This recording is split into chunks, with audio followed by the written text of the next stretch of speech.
Hey, this is Doc JT and golf season is upon us, so I'm going to go through some of my basic exercises that will help to loosen up the lower back and the hamstrings and the legs as well as the upper body. So the first thing we're going to be doing is doing what's called a glute bridge followed by a one-legged glute bridge.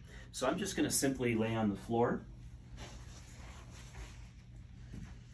and I'm going to bring the hips up in the air, but then I'm going to squeeze my cheeks together for 2 seconds and relax.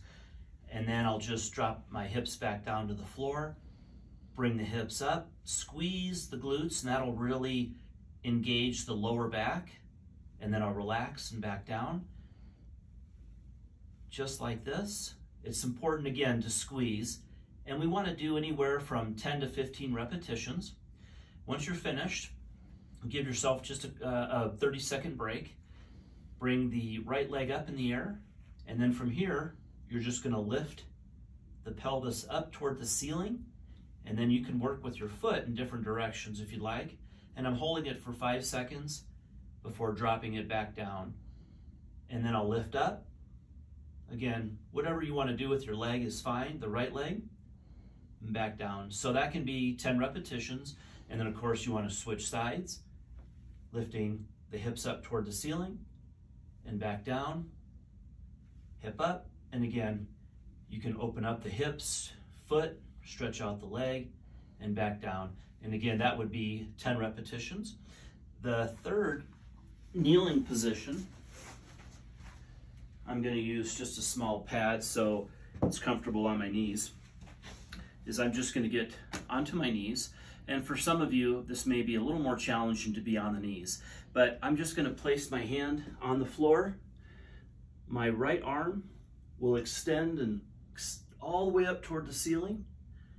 And then I'm going to thread the needle, stretching out that right mid to lower back, bringing my arm up in the air, stretching all the way back down. And again, I can do 10 repetitions. So I'm opening up the chest and coming through.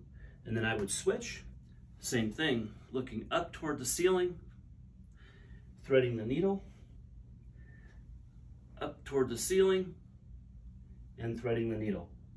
So that is the floor basic exercises that you'll want to start with. And then we're going to go into basically exercises for the upper body. We're going to form a T. And from this position, we're just going to lift the arms up toward the ceiling, touching the fingertips, back down to a T, and back up, and back down. And again, we're going to be doing 10 repetitions. That's the T. The second one is the Y. So that one will be here, and all we're going to be doing is just bending slightly, and we're going to be lifting the arms up in the air, bringing them all the way down toward the legs, high as you can, stretching out those shoulders, back down. This is the Y, 10 repetitions, and back down. The next one is the W. Right here, we're going to bring the elbows in just like this. We're going to be lifting the arms up and back down. I'm just giving a slight bend in the knees. Back up, back down, back up, and back down. And then the last one is the L. So from here, I'm just going to rotate, not trying to drop my shoulders, but try to keep them parallel, and then all the way back. Again, how many repetitions? 10. So back and all the way forward in this position, back and forward. So basically you have the Y, you have the T, you have the W and the L. So 40 repetitions will really warm up the upper body, along with the glute bridges, the one-legged glute bridges, as well as the thread the needle. So hit them long, hit them straight, and I'll talk to you soon.